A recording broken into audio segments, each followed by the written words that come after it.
નમસ્કાર દર્શક મિત્રો, TV7 લાઈવ ન્યૂઝમાં હું છું આપની સાથે રિપોર્ટર ગોપી પેઠિયા. આપણે સૌએ ગુજરાતીની વાત થાય અને આપણા દ્વારકાધીશને યાદ કરવાનું ભૂલી જાય તેવું કઈ રીતે બને? અને એમાં પણ આપણા સૌનું મનગમતું એક મૂવી જેણે ખરેખર ગુજરાતીઓની ધૂમ મચાવી દીધી. કહેવાય ને કે ગુજરાતી દુનિયાના કોઈ પણ ખૂણે ક્યારેય કાચો ન પડે. તો જ્યારે ગુજરાતીની વાત આવતી હોય તો પછી ગુજરાતી મૂવીઝને કેમ યાદ કરવાના ભૂલાય? અને એમાં પણ આપણા દ્વારકાધીશ ઉપર બનાવેલું મૂવી એટલે આપણું ફેવરિટ મૂવી એટલે લાલો, જેણે ટૂંક જ સમયમાં ખૂબ જ સારી નામના ધરાવી છે. ત્યારે એમાં એક આપણી સાથે નાનું એવું પાત્ર એટલે એમ કહેવાય ને કે આપણા નાના એવા રાધા રાણી, જેણે લાલો મૂવીની અંદર ખૂબ સારી ભૂમિકા ભજવી છે. તો આપણી સાથે જોડાય છે તો સૌપ્રથમ આપણે તેના પાસેથી જ જાણીશું તેનો પરિચય. તો બેટા, તારું નામ શું છે? મિષ્ટી કડેચા. જય શ્રી કૃષ્ણ, જય દ્વારકાધીશ.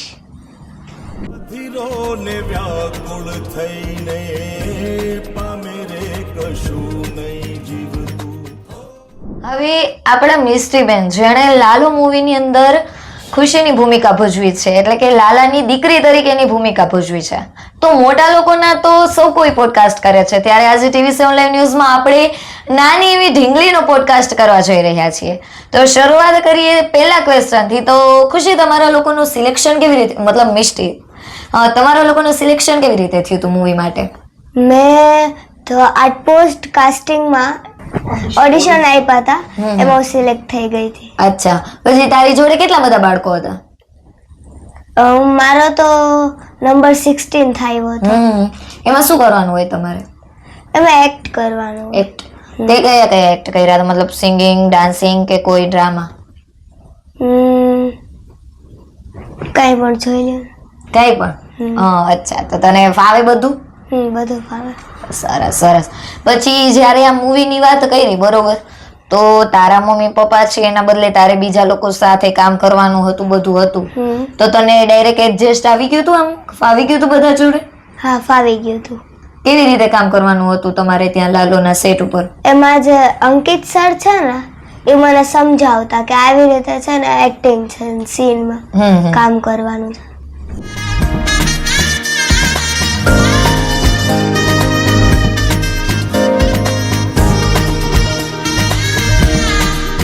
પછી ખુશી, જ્યારે તમારે આવી રીતે મૂવીનું સિલેક્શન થયું હતું કે ભાઈ તારે મૂવીમાં કામ કરવાનું છે, તો તારા પેરેન્ટ્સે હા પાડી હતી? પરમિશન મળી ગઈ હતી?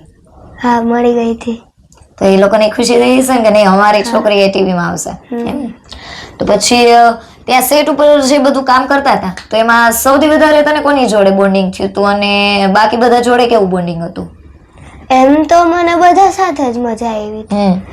એવું નહીં કે બધા સાથે ઇક્વલી મજા આવી. પછી સૌથી વધારે મજા કોઈ જોડે આવી હોય એવું કે નહીં એની જોડે તો બહુ વધારે મજા આવી એવું? શ્રોદ અંકલ. હા, અચ્છા. એ શેનું કેરેક્ટર હતું કે નહીં ઓમ હતા તમારા રોલ માટે બધું અરેન્જ કરાવતા હતા એ રીતે? એ કૃષ્ણ ભગવાનનો રોલ હતો. અચ્છા, હા. પછી એની જોડે સૌથી વધારે મજા આવી. હા. પછી જુનાગઢ શૂટિંગમાં જવાનું હતું, ત્યાં બધું કરવાનું હતું, તો એમાં કેમ છે કે ભાઈ તું કેમ એની છોકરી બની છે, પછી તું જે રીતે બોલતી હોય બધું, તો એમાં એક્શનમાં કેવું હોય કે કેમ આપણે કઈ એવું સેડ સીન હોય કે ભાઈ રડવાનું છે, ઉદાસ થવાનું છે, ખબર તારા એમાં તારા મમ્મીનો જે રોલ કરે છે, તો જ્યારે એમાં તારા પપ્પા ન મળતા હોય તો ત્યારે તારા મમ્મીને મરવાના ને એવા વિચાર આવે છે, તો ત્યારે જે સેડ સીન આવે તો તને અંદરથી એવું આવી જતું હતું કે પ્રેક્ટિસ કરવી પડતી હતી બહુ? એવું કઈ વખત થયું? અંકિત સર સમજાવતા હતા કે આ ઇમોશનલ છે, એમાં સૌ ઇમોશનલ રહેવાનું છે, તો એવી રીતે રહી હતી. થઈ જતું હતું? અને એક બે ટેકમાં બહાર નીકળતો. કોઈ નહીં, એટલે મતલબ શોર્ટ ટાઈમમાં તું કવર અપ તો કરી લેતી. સરસ સરસ. પછી લાલો મૂવી છે તો એ તો તને બી ખ્યાલ છે કે આપણા કાનુડા ઉપર બનાવેલું છે, આપણા કૃષ્ણ ભગવાન ઉપર. તો ઈ મૂવી જ્યારે હાલતું હોય શૂટિંગ, તો બધાને ક્યાંક ને ક્યાંક એવું હોય કે નહીં મારા કાન્હા છે, કૃષ્ણ ભગવાન છે, ક્યાંક મને એવું ફીલ થાય કે ભાઈ મારી પાસે અત્યારે છે, કે મને એવું થાય કે મારી જોડે છે. તને એવું ક્યારે મૂવી ટાઈમે શૂટિંગમાં ક્યારે એવું ફીલ થયું કે નહીં મારી પાસે પણ કાન્હા આવ્યા હોય, કે મને એવું ફીલ થયું, એવું ક્યારે થયું? હા, એવું તો મને ફીલ થયું. અને હું તો દર સન્ડેના કૃષ્ણ ભગવાનને ભોગ ચડાવું અને શૃંગાર કરું. વાવ, સરસ. એટલે નાની એવી બાળક પણ કાનાની બહુ મોટી ફેન. અને 24 hours મને એવું જ લાગે કે કૃષ્ણ ભગવાન મારી સાથે છે. વાવ વાવ, સરસ. મતલબ આને કહેવાય કે કૃષ્ણ ભક્તિ કે જેને અંદરથી પહેલેથી જ એટલું છે. એવું નહીં કે ભાઈ મૂવી માટે કે સીન માટે, પણ પહેલેથી જ એ છોકરીને અંદરથી આવે છે કે નહીં મારે કાન્હા માટે મારું કંઈક છે અને કાન્હા મારા માટે કંઈક છે. પરેવા ઉડે એ દિશે મનડા તારે ના જાવું. પછી મિસ્ટ્રી, તું અત્યારે કઈ સ્કૂલમાં સ્ટડી કરે છે? હું નોવા સ્કૂલમાં, નોવા સ્કૂલ. સાધુ વાસવાણી રોડ. ઓકે. તો હજી તારું ફ્યુચરમાં શું પ્લાનિંગ છે બનવાનું? મારો ફ્યુચર પ્લાન તો એક્ટિંગ જ છે, અને જેને પોતાનું ફેવરેટ કામ બહુ વાલું છે એને બી હું કહી દઉં કે છે ને પોતાના કામને કન્ટિન્યુ રાખો, એ કોઈ દી રોકો નહીં. વાવ, તમને જે શોખ હોય એ કાર્ય કરવાનું કહે છે. મતલબ આપણા નાના એવા ઢીંગલીભાઈ બહુ સારો એવો સંદેશ અને બહુ મોટો સંદેશ આપે છે. તો આવા જ નવા પોડકાસ્ટ જોવા માટે જોતા રહો TV7 લાઈવ ન્યૂઝ. હું છું તમારી સાથે રિપોર્ટર ગોપી પીઠિયા, અને આપણા મિસ્ટ્રીબેન અને આપણા લાલોના મૂવીની અંદર જે કેરેક્ટર કર્યું એવા ખુશીબેનને પણ સપોર્ટ કરતા રહેજો. અને કંઈ પણ વસ્તુ આવી તમને પોડકાસ્ટ કે જોવાનું હોય તો TV7 લાઈવ ન્યૂઝ સાથે હંમેશા જોડાયેલા રહેજો. બાકી તો બધું એ ખોટું, એક તારો માર્ગ હાચો. સામાન્ય રીતે કોઈ પણ વ્યક્તિ જ્યારે સક્સેસ થાય ને ત્યારે ક્યાંક ને ક્યાંક તેનું ફેમિલીનો પહેલો સપોર્ટ એના માટે હોય છે. તો આપણું નાનું એક્ટર છે પણ કહેવાય ને નાનું પણ નાગનું બચ્યું, કારણ કે એણે જે એની આવડત છે ને તેને સંપૂર્ણ રીતે એક સ્ટેજ આપ્યું છે અને એનું જે કહેવાય કે 100% આપવાની ટ્રાય કરી છે. તો એની પાછળ ક્યાંક એના મમ્મી પપ્પાનો સપોર્ટ પણ રહ્યો હોય. તો એવા આપણા મિસ્ટ્રીબેન, તો આજે તેની સાથે આપણે એના મમ્મી સાથે પણ વાત કરીશું, કારણ કે એનો સપોર્ટ હશે ત્યારે આ મિસ્ટ્રી માટે એક સ્ટેજ મળ્યું હશે અને મિસ્ટ્રીને આગળ કરવાની ઈચ્છા, મતલબ કંઈ પણ કાર્ય કરવું છે જેમાં ફિલ્મમાં એને શૂટિંગ માટે જવાનું હતું, તો એના મમ્મી પપ્પાની ક્યાંક પરમિશન કે એનો સપોર્ટ હશે ત્યારે વસ્તુ શક્ય બની હશે. તો ચાલો તેની સાથે જ વાત કરીએ. તો જ્યારે ખુશીનું સિલેક્શન, ખુશી માટે જ્યારે તમારે મિસ્ટ્રીનું સિલેક્શન થયું તો ફર્સ્ટ ઓફ ઓલ તમારા માટે કેટલું આમ હતું અને કેવી રીતે સિલેક્શન થયું? કારણ કે એ તો નાનું બાળક છે, એનાથી વધારે તમારા માટે હોય, તો એ મોમેન્ટ તમારા માટે કેવી રીતે હતી અને કઈ રીતે થઈ હતી?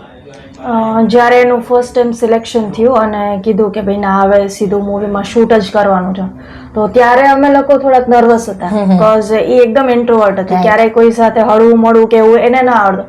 બટ અમારું એટલું જ હતું કે એ જસ્ટ એમાંથી કંઈક શીખે અને એને એક નવો એક્સપિરિયન્સ થાય. તો જ્યારે અમે લોકો શૂટ ઉપર ગયા ત્યારે બી અમે એને સમજ મિસ્ટી ત્યાં જઈને કરવાનું છે, તું જોજે કરજે. તો શી વોઝ લાઈક કે હા મમ્મી હું કરીશ. તો ત્યાં જઈને એ બધા સાથે હળી મળી ગઈ બધા, અને ત્યાં બી બધા બહુ ફ્રેન્ડલી હતા અને આમ એને કોઈ આમ એવું ના લાગ્યું કે ના હું ક્યાંક અલગ જગ્યાએ આવી ગયું. બધા પ્રોપર, એને મજા આવી એવું એટમોસ્ફિયર છે એ લોકોએ રાખ્યું હતું એમ. પછી ખુશીએ જેમ વાત કરી કે મિસ્ટીએ કે 4th સ્ટાન્ડર્ડમાં સ્ટડી કરે છે, તો જે તે ટાઈમે શૂટિંગ માટે એણે સ્કૂલેથી તમારે રજા લેવી પડી હશે, તો ક્યારેક સ્કૂલ વાળાઓના બી પ્રોબ્લેમ્સ આવે કે ભાઈ બહુ રજા લે છે, તો તમારે એવું ક્યારે બન્યું હતું? હા, એટલે સ્ટાર્ટિંગમાં જ્યારે એમની સ્કૂલે મેં વાત કરી કે આવી રીતે સિલેક્ટ થઈ છે ને મૂવીનું શૂટ છે એમ, તો ત્યારે મેં કીધું કે હા ચલો ઓકે વાંધો નહીં, કારણ કે ખબર જ નહોતી કે આ લેવલનું કંઈક મૂવી શૂટ થાય છે, ઇવન અમને બી નહોતી ખબર એમ. તો ત્યારે સ્કૂલવાળા એમ બહુ સપોર્ટ કર્યો છે કે ના એનું કંઈ બાકી રહી જાય તો ત્યાં સ્કૂલે જ એને કમ્પ્લીટ કરાવી દીધું. સાવ એવું નહીં કે ના એનું બાકી છે તો એ જ કમ્પ્લીટ કરશે, એ પ્રોપર એ લોકોએ સપોર્ટ કર્યો ને બધું એમ. સ્ટડી બી એનું પરફેક્ટ એમ ચાલ્યું, એવો કોઈ ઇશ્યુ નથી એવો સ્ટડીમાં બી. સારું કહેવાય. ખુશીનું જે કેરેક્ટર એને કર્યું મિસ્ટ્રીએ પ્લે, ત્યારબાદ જ્યારે આખું મૂવી આવી ગયું તો તમારા માટે કેટલું આમ હતું કે નહીં અમારી છોકરી ફર્સ્ટ ટાઈમમાં જ ટ્રાય માટે ગઈ અને ફર્સ્ટ ટાઈમમાં પણ એને બહુ મસ્ત ધમાકા કરી નાખ્યો, જેમ તમે વાત કરી કે ઇન્ટ્રોવર્ટ હતી અને એક્સ્ટ્રોવર્ટ થઈને એણે જે રીતના એનું પરફોર્મન્સ આપ્યું તો તમને એનો વધારે ખ્યાલ હશે, તો તમારા માટે એ મુમેન્ટ્સ કેવી હતી? એ મુમેન્ટ્સ તો હજી બી અમે લોકો જ્યારે મૂવી જોઈએ ને એટલે ત્યારે આમ આંખમાંથી આમ આંસુ તો આવી જાય કે ના યાર આ કંઈક અલગ લેવલનું એણે કર્યું છે એમ. કારણ કે મને પોતાનો શોખ હતો કે હું આ ફિલ્ડમાં કે એક્ટિંગમાં કે મોડલિંગમાં એમાં જાઉં, બટ મને એ ચાન્સ મળ્યો નહીં. પણ હવે ઈ બધા સપના હવે પૂરા કરે વાહ, છે એટલે અને હા. હવે ઈચ્છા એની બી એવી જ છે અને અમારી બી એવી જ છે કે ઈ આ ફિલ્ડમાં આગળ વધે. વાહ, બહુ સારું કહેવાય. અને ફર્સ્ટ ટાઈમ તમે લાલુ મૂવી ક્યાં જોયું તું અને ખુશી માટે કે મિસ્ટી માટે સરપ્રાઈઝ કહેવાય કે નહીં અહીંયા ફર્સ્ટ ટાઈમ એને મૂવી બતાવી અને એને હેપીનેસ કહેવાય ને જે રીતે મળી હતી તેવું ફર્સ્ટ ટાઈમ તમે ક્યાં જોયું? ફર્સ્ટ ટાઈમ અમે લોકોએ મૂવી જોયું હતું કોસ્મોપ્લેક્સમાં. ત્યારે જસ્ટ ફેમિલી મેમ્બર્સ ને એ લોકો માટે સ્ક્રીનિંગ એ લોકો રાખ્યું હતું એમ. તો ત્યારે અમને લોકોને કીધું કે ભાઈ આવી રીતે આમ રાતે સ્ક્રીનિંગ છે તો એને લઈને આવજો. એટલે અમે લોકો નક્કી કર્યું ભાઈ એને નથી કેવું હા. કે ભાઈ પર્ટિક્યુલર તારું મૂવી જોવા જઈએ છીએ. જસ્ટ આપણે બહારે જાય છીએ અને મૂવી જોવા જાય છે. તો ત્યાં જઈને એને પોતાને અંદર સ્ક્રીન કે આપણે કયું મૂવી જોવાનું છે, કયું મૂવી જોવાનું. પછી જયારે આમ ઉપર એને જોયું કે ઓકે આ તો મારું જ મૂવી છે એટલે એને બહુ એમ કે અંદરથી એક્સાઇટમેન્ટ એવું બહાર નીકળ્યું હતું એનું જે આ વેઇટ કરતી હતી ને એ આમ વર્થ ઇટ હતું હા. જોયું ત્યારે. પછી તમે બી શૂટિંગ ટાઈમે કારણ કે એ હજી નાની છે તો તમે એની જોડે હશો ત્યાં જ્યારે સેટ પર શૂટિંગ ચાલતું હતું ત્યારે તો એ ટાઈમે તમે કારણ કે શું છે કે એ નાનું બાળક છે એને કોઈ બી સેટમાં કોઈ બી એની એક્શન આવી છે અથવા તો એની કઈ મોમેન્ટ આવી છે તો એ કમ્પ્લીટ કરી અને એને શું છે કે એ નાનું બાળક છે તો એનામાં આખું આવેલું પણ તમને ખ્યાલ હોય કે ભાઈ એણે શૂટિંગ ટાઈમે કેવું પરફોર્મન્સ આપ્યું હતું અને કેવી રીતના રહ્યું હતું કારણ કે સેટ ઉપર તમે એની જોડે કન્ટિન્યુઅસલી હતા તો એમાં કેવું હતું ખુશીનું બિહેવિયર એ ટાઈમે? ખુશી એમ કહીએ ને કે મિષ્ટી જ્યારે એને એમ કીધું હોય કે ના મિષ્ટી આ એક સીન આપણે આમ શૂટ કરવાનો છે બરાબર તો ઈ સીન જ્યાં સુધી કમ્પ્લીટ ના થાય ને પ્રોપર મોકે ને કે હા મિષ્ટી હવે તારું કઈ કામ નથી હવે તું બેસી જા ત્યાં સુધી એક્ટિવ જ એમ કે ના ચલો હું જોઈશ એવું નહીં કે એનો સીન કમ્પ્લીટ થયો તો એ બેસી ગઈ જેમ કે રીવાનું કે કોઈનું બી શૂટ ચાલતું તો એ ત્યાં જઈને જોશે કે એ લોકો કેમ કરે છે શું કરે બધું ઓબ્ઝર્વ કરતી એમ અને એમ એને ત્યાંથી બી એ લોકો બધા જે બાકીના કો એક્ટર્સ હતા એમાંથી એને ઘણું શીખવું એ લોકો પાસેથી બી અને પહેલાની જે મિષ્ટી હતી એમાં અને અત્યારની મિષ્ટીમાં એમ કે ઘણો ફેર છે. રાઈટ કે કઈક એવી મોમેન્ટ છે જેને એને આખી ચેન્જ કરી નાખ્યું એ તમારા માટે એક લાલો મૂવી છે કે જેને તમારી મિસ્ટીને ચેન્જ કરી છે. રાઈટ. અને સૌથી વધારે તમારા માટે મૂવી પછી કે મૂવી પહેલા કઈ એવી મોમેન્ટ હશે જે લાઈફ ટાઈમ માટે તમારી હારે રહેશે કે નહીં આના પછી મારી લાઈફમાં એક ટર્ન આવ્યો છે એવું? હું એમ કહું ને કે ભાઈ આ મૂવી પછી હવે મને એક મગજમાંથી ઓલું નીકળ્યું કારણ કે હોય ને પેરેન્ટ્સ ને ભાઈ મારું બાળક આગળ જઈને શું કરશે તો એ જસ્ટ મને એક હવે ઓલું થઈ ગયું ના એને આ ફિલ્ડ ગમે છે અને વિધાઉટ કોઈ એવું બર્ડન કોઈની ઉપરથી આપેલું એના વગર એ આ ફિલ્ડમાં હવે એની રીતે આગળ વધે તો એ એક મગજમાં નીકળી ગયું કે ભાઈ હવે એના માટે એને આ રસ્તો સિલેક્ટ કરી લીધો છે અમારે જસ્ટ એને સાથ આપવાનો છે. વાહ વાહ સાચી વાત છે. અને સ્પેશિયલી એઝ અ પેરેન્ટ્સ એક આપણું બાળક છે ને મતલબ હજી તો જો કે એની એજ નથી પણ છતાં એમ કહેવાય ને કે સક્સેસ વેમાં જ્યારે ચાલતું હોય ને ત્યારે પેરેન્ટ્સ માટે બહુ એટલે બહુ વધારે કહેવાય કે મતલબ એનું એક્સપ્લેનેશન વર્ડ્સમાં તો થાય જ નહીં. તો જ્યારે આપણને પણ આ લાલો મૂવીનું ખબર પડી કે ભાઈ ગુજરાતી મૂવીનું એક ફર્સ્ટ એવું ગુજરાતી ઇન્ડસ્ટ્રીઝનું એક એવું મૂવી બન્યું કે જેણે સૌથી વધારે કમાણી કરી છે અને બહુ સારું એવું મૂવી બન્યું છે તો તમારી છોકરીનો ફર્સ્ટ ચાન્સ અને ફર્સ્ટ ચાન્સમાં એમ કહેવાય ને કે સિક્સર મારી દીધો છે મિસ્ટ્રીએ તો એ એક્સપિરિયન્સ એઝ અ પેરેન્ટ્સ તમારા માટે કે તમારા હસબન્ડ થ્રુ તમારે કહેવાનું થાય તો તમે કઈ રીતે એક્સપ્લેન કરશો? ના અમે લોકો ખુશ તો છીએ જ ઇવન મારા ઇનલોઝ મારા પેરેન્ટ્સ અમે લોકો બધા ખુશ છીએ કે ના એને કર્યું છે બટ સ્ટીલ હજી છે ને એને ઘણું બધું અચીવ કરવાનું છે અને અત્યારથી જ જો અમે લોકો એને એમ કહીશું કે ના યાર તે બહુ સરસ કર્યું તું જોજે આ તો તે કંઈક આમ આઉટ ઓફ ધ વર્લ્ડ એમ કરી નાખ્યું ઈ અમારે એનામાં આવવા નથી દેવું કારણ કે ઈ અમે લોકો જો એને કહીશું ને કે ના મિષ્ટી આ તો તે બહુ મસ્ત કર્યું તો એનામાં એ વસ્તુ હતી કે ના હવે આપણે ભાઈ આ બધું જીતી લીધું અમને ઈ નથી આવવા દેવું હજુ એને ઘણું કરવાનું બાકી શીખવા દેવાનું છે શીખવાનું છે એટલે જ્યારે બી એને સમજાવે ને ત્યારે એમ જ સમજાય કે મિષ્ટી આ હજુ કઈ છે જ નહીં હજુ ઘણું બધું કારણ કે મૂવીમાં જેટલા એક્ટર છે ડાયરેક્ટર ને બધા છે એ લોકોએ બહુ મહેનત કરીને આ લોકોને મળ્યું છે તે બી કર્યું છે બટ આ તો તારું નસીબ કે તને આ વસ્તુ બહુ જલ્દી મળી પણ આના માટે બહુ માણસો મહેનત કરતા થાકી જાય છે સ્ટીલ નથી મળતું અને આ તને ચાન્સ મળી ગયો બહુ સારું કહેવાય. રાઈટ.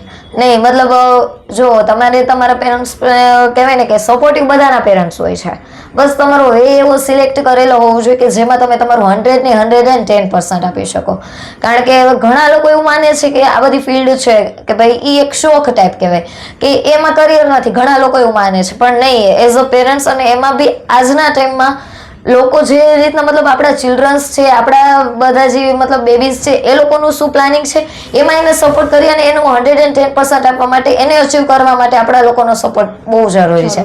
અને એઝ અ પેરેન્ટ્સ જો તમે લોકોએ ફર્સ્ટ ઓફ ઓલ પરમિશન આપી અને આ બધું કરવાના ચાન્સીસ આપ્યા, ત્યારે એના માટે આ સક્સેસ વે માટે ફર્સ્ટ સ્ટેપ થયું છે. તો હજી એને આગળ કરવાનું છે, એટલે બહુ સારું કહેવાય અને એક મોટિવેશન કહેવાય કે આજના પેરેન્ટ્સ માટે કે તમારા બેબીઝમાં કાંઈ પણ આ પ્રકારની આવડત છે કે નહીં, એને કંઈક કરવાની ઈચ્છા છે અને એને આમાં કરિયર બનાવવું છે.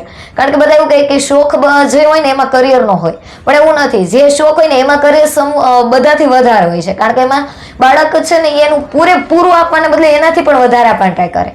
તો બધા પેરેન્ટ્સને એ જ રિક્વેસ્ટ કે જેમ મિસ્ટીના પેરેન્ટ્સે કર્યું એમ જો તમારા બાળકની અંદર કાંઈ આવડત છે તો એને પણ એક વખત સ્ટેજ આપો અને એને પણ આગળ વધવા માટે કંઈક કહેવાય ને કે થોડુંક સપોર્ટ કરો. જસ્ટ બીકોઝ તમારા બાળક છે એ પણ એનું વ્યવસ્થિત આપી શકે. શું ખબર આવતી વખતે તમારું બાળક પણ ખુશીની જેમ કંઈક સારા સ્ટેજ ઉપર હોય, પરંતુ એના માટે તમારે પહેલા ખુશી કે મિસ્ટીના પેરેન્ટ્સ છે જે રીતે અન્ડરસ્ટેન્ડિંગ રાખે છે એ રીતે તમારે પણ રાખવું પડશે. એન્ડ થેન્ક યુ, તમારી સાથે વાત કરીને પણ બહુ મજા આવી. કારણ કે પોઝિટિવ એક તરફથી ન ચાલતો થાય, એના માટે બધા પોઝિટિવ હોય ને તો પોઝિટિવિટી આવે. તો ખુશીમાં હોય અને તમારામાં ન હોય તો કઈ કામનું નહીં, અને તમારામાં હોય ને ખુશીમાં ન હોય તો બી કઈ કામનું નહીં. પણ ખુશી કે જો કે રિયલ એમ તો એનું મિસ્ટી છે, પણ એનું કંઈક મૂવી પછીનું એવું અચીવમેન્ટ એનું કરેલું છે કે મિસ્ટી કરતાં લોકો એને ખુશીના નામથી વધારે ઓળખશે અને એના પેરેન્ટ્સ માટે એ ખુશીની વાત વધારે રહેશે કે જે એની છોકરી છે ને ત્યાં સુધી કદાચ એના મમ્મી કે એના પપ્પાના નામથી ઓળખતા હશે, એ લોકો હવે એમ કહેશે કે આ પેલી લાલો મૂવીમાં જે ખુશી આવી છે ને એના મમ્મી પપ્પા છે. તો એના માટે પણ બહુ સારી વાત કહેવાય ને બહુ ખુશીની વાત કહેવાય. થેન્ક યુ, તમે અમારી TV7 લાઈવ ન્યૂઝની મુલાકાત લીધી અને પૂરા TV7 લાઈવ ન્યૂઝના પરિવાર તરફથી હું ગોપી પીઠિયા તમારે ખૂબ ખૂબ અભિનંદન પાઠવું છું. અને હું ખુશી માટે અને મિસ્ટી માટે બંને માટે એ પ્રે કરું છું કે હજી પણ એને ફ્યુચરમાં આવું મળતા રહી અને તમારા જે ડ્રીમ્સ છે એ તમારી બેબી કમ્પ્લીટ કરે. Thank you. Thank you.